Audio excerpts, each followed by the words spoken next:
Salam jumpa lagi, sahabat hukum RK. Nah, siang ini nih kita kedatangan teman-teman dari yang punya profesi debt collector. Bagaimana sih kerja debt collector? Suka duka menjadi debt collector? Terus hak-hak hukum apa yang didapat oleh seorang debt collector dalam menjalankan tugasnya di lapangan? Nah, kita dengar ini, saya dengar cerita itu, kayaknya debt collector itu harus punya istilahnya nyawa cadangan ya, karena permainan di lapangan katanya keras. Tapi mari kita dengar sendiri kira-kira gimana. Nah, Abang Anarki, Bung Anarki dan Bung Tem. Siap. Nah, sehat-sehat ya? Sehat-sehat, Pak. Udah. Boleh. Karena kita pakai. Oke. Udah pada vaksin semua sih. Iya. Oke, Bung Anarki. Ya, siap. Sudah berapa lama di Jakarta? Dari 2007. 2007 ya?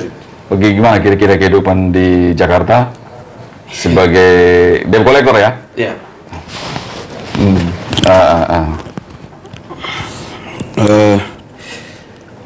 Kalau di Jakarta 2007, tapi masuk di dunia kolektor tuh di 2009-2010. 2010 ya? Ya, 2009-2010. Terus kegiatan apa kalau debt collector? Narik mobil, motor? Mobil. Mobil ya? Iya. Kira-kira bagaimana tuh? Ya, susah-susah gampang. Ya, susah-susah gampang. Gitu ya? Kalau nggak mental baja ya, mungkin udah pulang dari 2010. Oh gitu ya? Bagaimana situasi di lapangan? Caranya bagaimana sih kalau ada mobil macet begitu? Apa langsung disikat apa gimana gitu? Kalau dulu tuh kan kita dikasih surat tugas.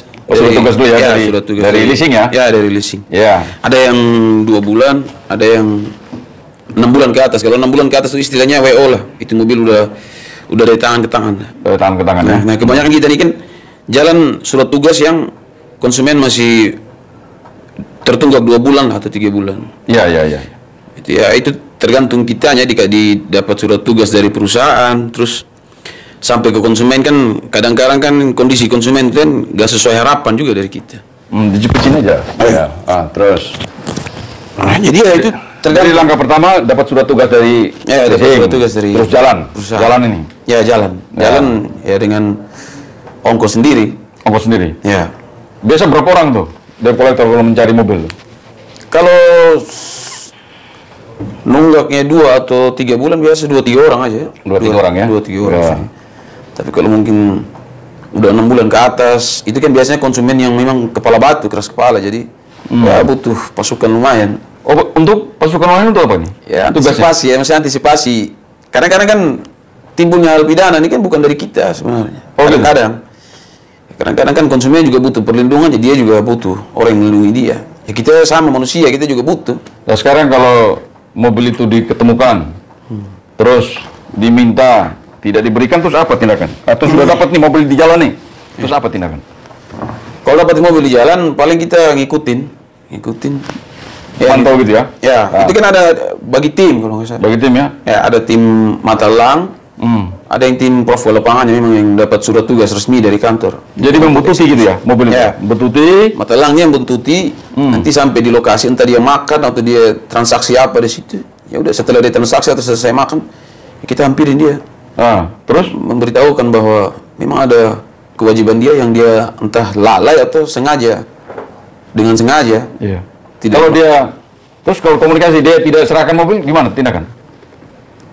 Kita pertama itu kan bentur hal dasar awal itu kan dia bagaimana dia menyelesaikan kewajiban dia. Ya. Nah, Kalau dia bersikeras, maksudnya dia nggak mau kasih mobil itu kan kecuali kita lakukan penarikan. ya. Ya kita bicara sama dia, maksudnya ini kapan kira-kira bisa dibayarkan?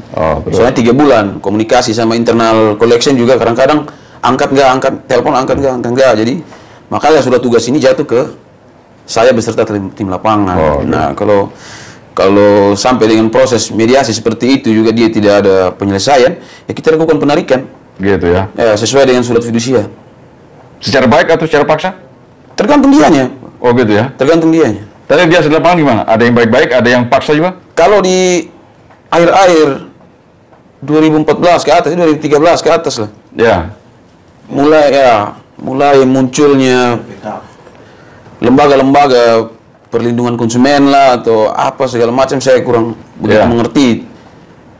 Tapi katanya seperti itu. Nah, itu yang konsumen ini berlindung lah di situ. Cuman menurut dari kami, saya dan teman-teman, perlindungan yang mereka lakukan terhadap konsumen itu tidak sama rata sama hak. Oh, jadi ada kelompok-kelompok tertentu? Ya, seperti mungkin ormas atau apa gitu.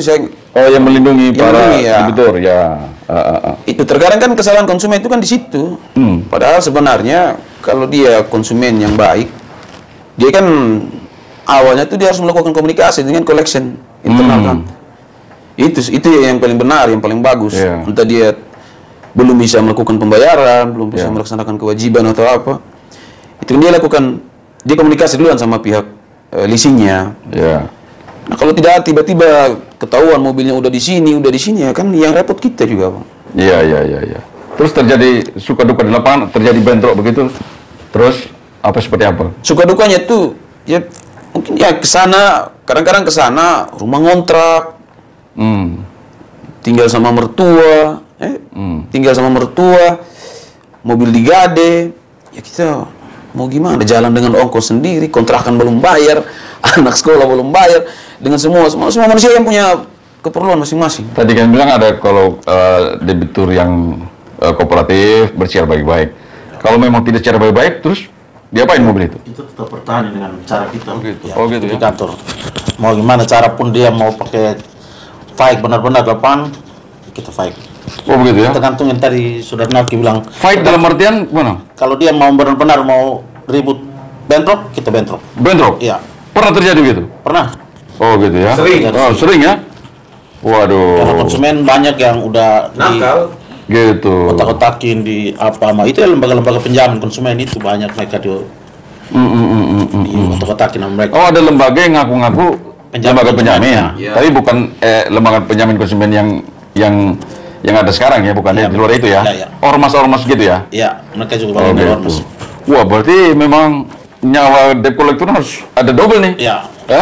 Jadi persiapan di lapangan kalau memang tahu bentrok begitu, persiapan apa aja di lapangan tuh? Kita kalau mau bentrok itu yang pas kita dibilang kita datang 10 orang. Tapi yang masuk ke dalam 2-3 orang. Gitu ya. Yang lain tunggu di luar. Kalau memang ada hal-hal terjadi kayak begitu, siap mati di lapangan. Siap mati di lapangan? Siap. Nah, ini kondisi teman-teman kita debt collector ya. Katanya siap mati di lapangan. Nah, ini realita. Kita tidak bisa salahkan debt collector juga. Tapi inilah profesi, tuntutan hidup ya seperti itu ya. Nah, sekarang surat tugas. Itu bunyinya apa sih tugasnya? Tugasnya apa tuh? Bunyinya? Surat tugas tersebut. Surat tugas kita melakukan eksekusi objek jaminan fidusia ini. Oh gitu. Eksekusi. Karena satu dia ruang prestasi. Ya. Dua dia mungkin pidana. Prestasi dalam segala hal, entah dia mobil digade atau dia. Kita menerima surat tugas itu juga dia menerima angsuran, itu tertulis jelas bahwa pihak ketiga dilarang untuk menerima angsuran. Lakukan pembayaran langsung ke pihak leasingnya, pihak kolektor. Ya, kreditnya langsung ke pihak leasing, konsumennya. Ini ada juga informasi di lapangan. Kadang-kadang ada debitur yang sudah ditarik mobilnya. Kadang-kadang direktur itu mencari ke leasing di mana katanya informasi ditarik ke leasing. Kadang-kadang tidak ditemukan di kantor leasing. Itu ada cerita gitu, cerita bagaimana itu? Maksudnya mobilnya dia harus lihat dulu, maksudnya dia ke leasing yang benar atau enggak. Nah, itu maksudnya seumpama dia ditarik leasing A, lalu dia pergi ke B yang enggak ketemu dong. Oh gitu? Iya. Apa ada kejadian ditarik oleh pihak-pihak tertentu? Kalau sejauh itu sih saya belum pernah dengar seperti itu. Ya. Belum pernah tahu lah. Cuman kalau kebanyakan konsumen itu kan dia dikasih waktu tuh. Nah, di surat berita acara sudah terima itu kan tertulis tuh bahwa dikasih waktu selama 14 hari. Ya. Untuk konsumen menyelesaikan tunggakan tersebut. Nah, selama 14 hari kalau dia nggak pergi ke kantor atau dia tidak lakukan komunikasi yang baik dengan pihak kantor, ya kemungkinan besar dilelang itu mobil. Terus ini kan tadi kita bicara mobil, motor hampir sama aja atau bagaimana? Motor? Kalau motor kebetulan kita dari 2013 2010 sudah main di situ juga. Nggak main di situ motor. Gitu. Nah, cuman Ya kadang-kadang namanya saudara kan, ya tahu. Membantu. Lihat-lihat aja. Kalau membantu sih enggak. Oh gitu ya. Beda juga motor mobil. Oh, Beda gitu. tim. Kalau motor gimana motor? Sistemnya gimana tuh? Motor sih kalau setahu saya ya mata elang itu Ya. berdasarkan data yang mereka terima, daftar motor-motor tertunggak gitu. Cuma dengan daftar tunggal aja bisa tarik ya? Kalau menurut saya Bapak, Ya. kalau menurut saya, kalau mereka mengerti, harusnya kan tidak dilakukan penarikan di jalan. Oh gitu juga ya? Kalau etisnya, kalau manusiawinya, Ya. itu kan harus ada kesepakatan kedua belah pihak tuh. Istilahnya digiring ke kantor lah, Ya. atau mungkin dari pihak debiturnya kan tahu bahwa jelas bahwa mereka ini benar ditugaskan dari kantor. Nah, salahnya dari leasing juga nih kan, ngapain lu sebar barang itu sih tanpa memberikan legalitas yang jelas ke tim lapangan. Oh, datanya disebar di lapangan gitu? Iya disebar data motor yang nunggak apa segala itu kan disebar sama kayak mobil itu. Cuma kalau mobil ini kan kita punya legalitas jelas, sudah tugas ada segala macam. Tapi ini oknum ya, bukan lembaganya ya, Iya, bukan. oknum ya. Jadi kayak sayembara gitu tuh gimana tuh? Iya, jatuhnya kayak gitu. Oh begitu ya? Jadi mereka menarik itu bukan berdasarkan surat kuasa atau surat perintah gitu? Data aja itu, jadi kadang-kadang kan konsumen sudah melakukan pembayaran, cuman kan di data itu belum kehapus secara otomatis. Oh di situ. Kadang-kadang miss-nya di situ, miss antara mata elang dengan konsumen itu di situ. Ada yang nyampe di kantor, tahu-taunya udah dibayar. Ya kebijakan konsumen aja. Mau kasih 100.000 atau gimana? Ganti uang bensin lah istilahnya kayak gitu. Jadi teman-teman debt collector ini yang apa dulu pihak lembaga pembiayaan kan masih tunduk pada undang-undang fidusia ya. Itu kan sertifikat fidusia itu punya kekuatan eksekutorial. Oke lah, itu dulu. Tapi setelah munculnya putusan Mahkamah Konstitusi tahun 2019 akhir, apakah sistemnya berubah tidak? Karena dalam putusan Mahkamah Konstitusi itu sudah dilarang itu, tidak boleh lagi eksekusi penarikan sita secara sembarangan tanpa adanya penetapan eksekusi dari pengadilan. Gimana? Apa kalian sudah diinformasikan terhadap tersebut? Kalau itu kayaknya belum ya? Sebenarnya sudah, cuma persenjata kita dari surat tugas kita, senjatanya cuma putus akte ini kutipan fidusia aja sama SPPI yang tadi. Oh gitu? Ya, kita senjata itu aja mah. Ini apa? Leasing finance. Padahal teman-teman kan harus tahu bahwa penyitaan atau eksekusi lah istilahnya. Emang ada tuh baru lagi? Ada. Itu putusan Mahkamah Konstitusi. Jadi itu nomor 18 tahun 2019. Nah, di situ dia menganulir tentang menyatakan bahwa Undang-Undang Fidusia khusus pasal 15 itu yang di situ berbunyi bahwa sertifikat fidusia itu punya kekuatan eksekutorial, itu tidak memiliki kekuatan hukum lagi. Nah, bagi teman-teman ini kan kalau hal ini tetap dilakukan, konsekuensinya nanti tindakan-tindakan saudara di lapangan kan bisa merupakan suatu tindak pidana. Iya. Nah, sekarang kalian sudah mengetahui ini, kira-kira gimana? Kalau terjadi tindak pidana atau permasalahan hukum lapangan, siapa yang tanggung jawab?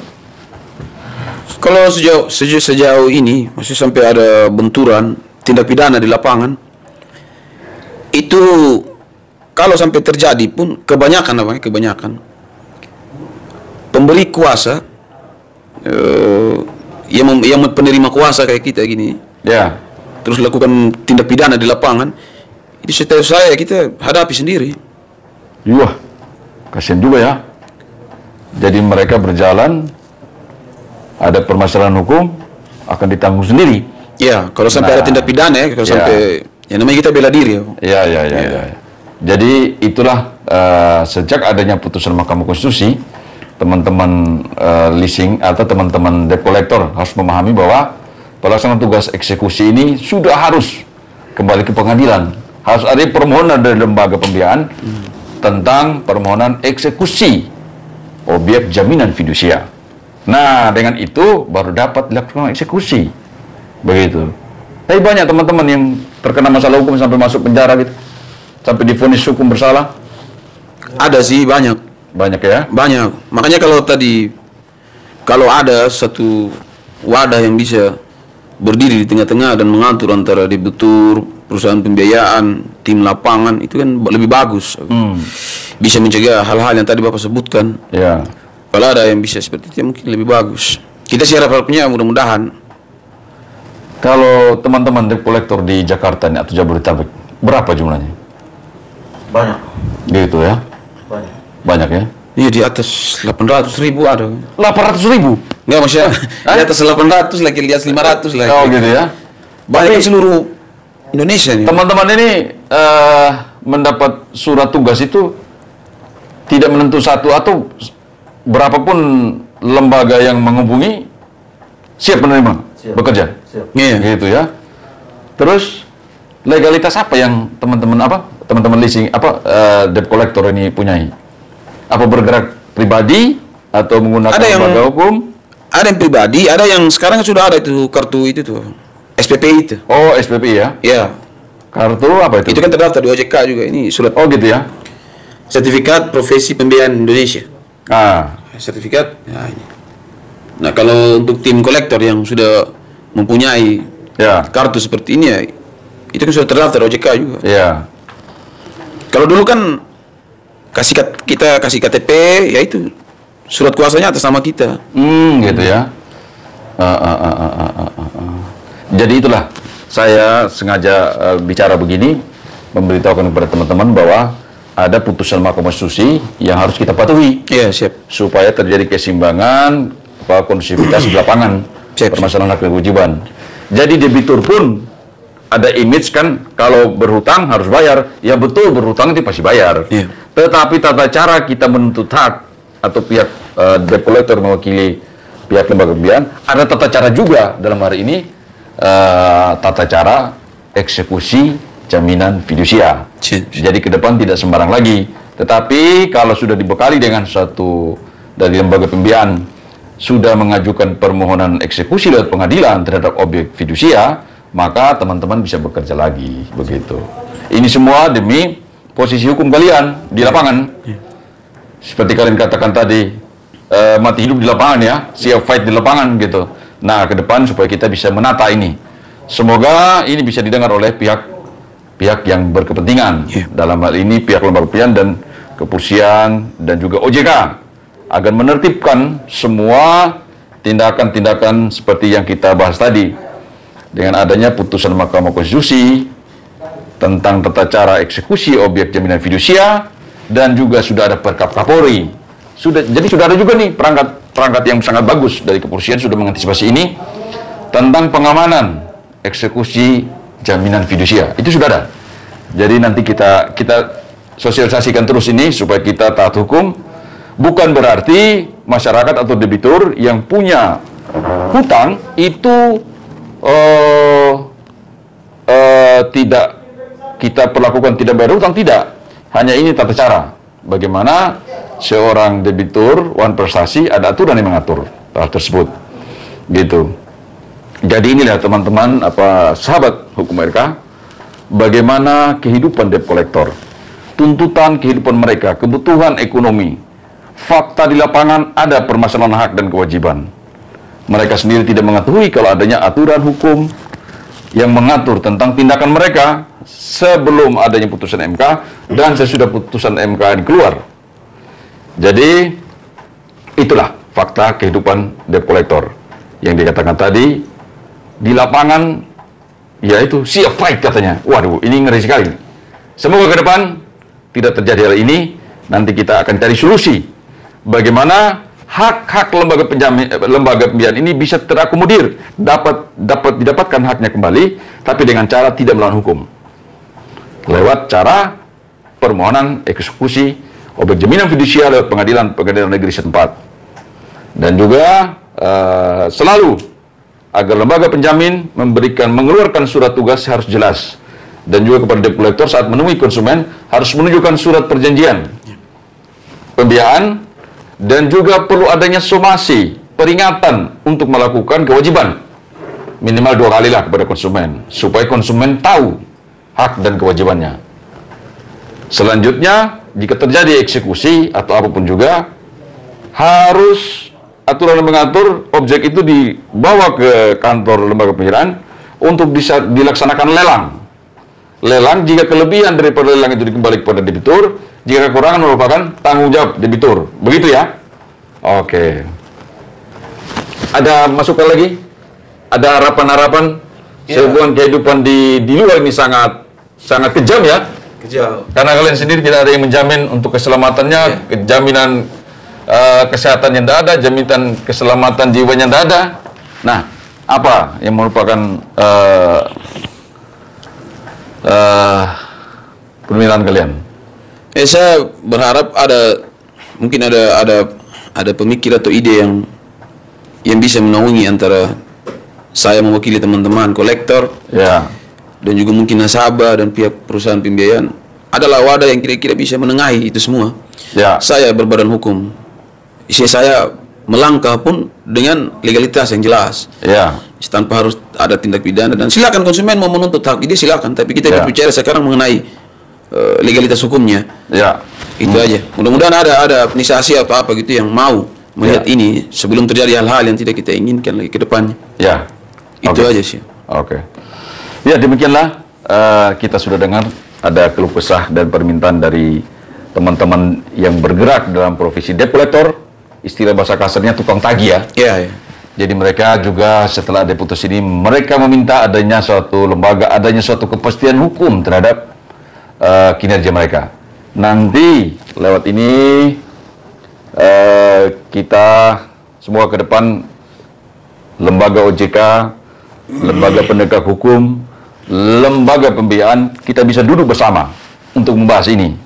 Semua jika kita mau serius, tidak ada yang bisa tidak terpecahkan.